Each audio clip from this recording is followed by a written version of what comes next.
दिसंबर 2019 Wuhan central hospital के doctor Li Wenliang ने 2003 में फैले सार्स जैसे दिखने वाले वायरस की जानकारी दी जो ह्यूमन टू ह्यूमन ट्रांसफ़र हो सकता है। पर बजाय जांच के चाइनीज़ अथॉरिटीज़ ने उन्हें डिटेन कर लिया और इस डॉक्यूमेंट पर साइन करने के लिए मजबूर किया। उन्हें ज़बरदस्ती अफवाह फैलाने का दोषी बना दिया गया। सिर्फ ली वेनलियांग को ही नहीं और भी कई विसल ब्लोअर को डिटेन कर लिया गया। इसके हफ्ते भर बाद ही केसेस की बाढ़ सी आ गई। वुहान सील कर दिया गया। वायरस का ओरिजिन अभी भी वही वाइल्ड लाइफ एनिमल मार्केट पाई गई जो कि सार्स के वक्त भी थी। बड़े लेवल पर शहर को सील कर दिया गया। फिर भी कम्युनिस्ट पार्टी लोगों से इन्फॉर्मेशन शेयर करने को तैयार नहीं थी, जिसकी वजह से अविश्वास का माहौल बन गया। लोग क्वारंटीन से भाग गए, जबकि कईयों ने बीमार होने के बावजूद अथॉरिटीज़ को इन्फॉर्म नहीं किया, क्योंकि कोई भी ऐसे आइसोलेशन सेंटर में नहीं जाना चाहता था जहां 200 और मरीज, मेडिकल स्टाफ और यहां तक कि खाने की कमी से जूझ रहे हो। जब सारी दुनिया इंटरनेशनल लेवल पर चाइना की अथॉरिटेरियन गवर्नमेंट को क्रिटिसाइज़ कर रही थी, तब एक संस्था सबसे अलग थी, WHO।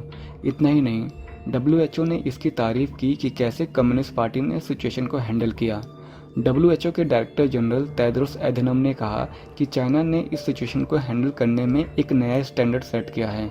सवाल करने वाले एक्टिविस्ट और विसल ब्लोअर को डिटेन करना सचमुच में एक स्टैंडर्ड ही है। WHO की एक्सपर्ट की टीम को लगभग 3 हफ्ते तक जांच की इजाज़त चाइनीज़ सरकार ने नहीं दी। तब तक ये वायरस अपना कहर ढा चुका था। इसके अलावा टेड्रोस ने बाकी दुनिया का चाइना पर ट्रैवल बैन को क्रिटिसाइज़ किया। I would like to summarize those recommendations in 7 key areas. First, there is no reason for measures that unnecessarily interfere with international travel and trade.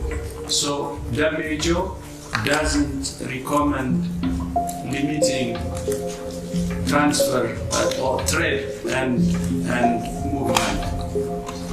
ये अच्छी बात रही कि अधिकतर देशों ने टेड्रोस को नज़रअंदाज किया और चाइना में ट्रैवल को रोका और एयरपोर्ट्स पर स्क्रीनिंग शुरू कर दी गई।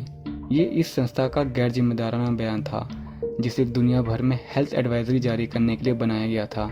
वो चाइना से इतना इन्फ्लुएंस था कि बाकी दुनिया को खतरे में डालने में तैयार हो गया। ताइवान एक अलग सोवरेन नेशन है, जिसका अपना फ्लैग, करेंसी, आर्मी और सरकार है। चाइना इसे अपना हिस्सा बताता है। चाइना के इन्फ्लुएंस की वजह से WHO में ताइवान की मेंबरशिप नहीं है और न ही उसे एज ए ऑब्जर्वर के तौर पर लिया जाता है, जो कि वहाँ की 23 मिलियन पॉपुलेशन और 50 मिलियन तक सालाना ताइवान में ट्रैवल करने वाले लोगों की लाइफ को रिस्क पर छोड़ता है। ताइवान ने हमेशा इस बात की शिकायत की है कि WHO या चाइना दोनों ही ताइवान से कोरोना से रिलेटेड कोई भी इन्फॉर्मेशन शेयर नहीं कर रहे हैं। 2003 में सार्स के समय भी ऐसा ही हुआ था।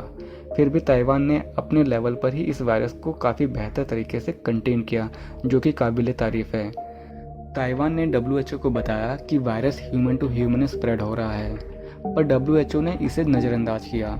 WHO का ताइवान की तरफ रुख इस वीडियो में देखा जा सकता है, जब हांगकांग की रिपोर्टर ने WHO के एपिथोलॉजिस्ट ब्रूस एल्वार्ड का इंटरव्यू लिया। WHO considered Taiwan's membership.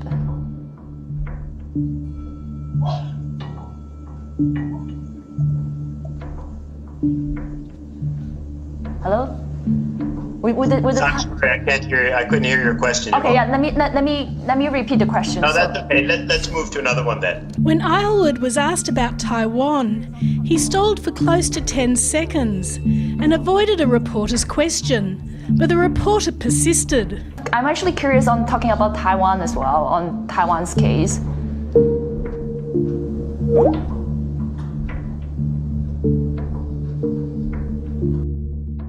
इसके अनुसार ताइवान को चाइना से अलग नहीं देखता। फिर ताइवान के लोगों को न ही चाइना की तरफ से और न ही अलग से गिनती में लिया गया। एक ग्लोबल ऑर्गेनाइजेशन जिसे पॉलिटिक्स करने के लिए नहीं बल्कि मेडिकल वेलफेयर के लिए बनाया गया था, उसका इस तरह का रुख शेमफुल है। जनवरी में जब ये नया कोरोना वायरस यूरोप, अमेरिका और मध्य एशिया में फैल गया, तब 30 जनवरी को WHO ने इसे वर्ल्ड हेल्थ इमरजेंसी घोषित कर दिया। फिर भी चाइना की इन्फॉर्मेशन और डाटा छिपाने की पुरानी आदत अभी भी नहीं गई थी।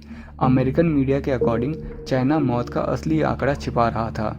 चाइना उन मरीजों को नहीं सुन रहा था जो कोई सिम्टम नहीं दिखा रहे थे, जबकि इस तरह के मरीज वायरस को दूसरों तक आसानी से पहुंचा सकते थे। मार्च आते आते वायरस की वजह से 80 मिलियन लोग अपने अपने घरों में कैद होने को मजबूर हो चुके थे। तब 11 मार्च को WHO ने इसे पैंडेमिक घोषित कर दिया। आज दुनिया मानव इतिहास के सबसे बड़े क्वारंटीन से जूझ रही है। मिडिल क्लास की हालत टाइट है और मजदूर वर्ग भूखे मरने को मजबूर है। सवाल यही खड़ा होता है कि क्या इसे सस्ते में रोका जा सकता था।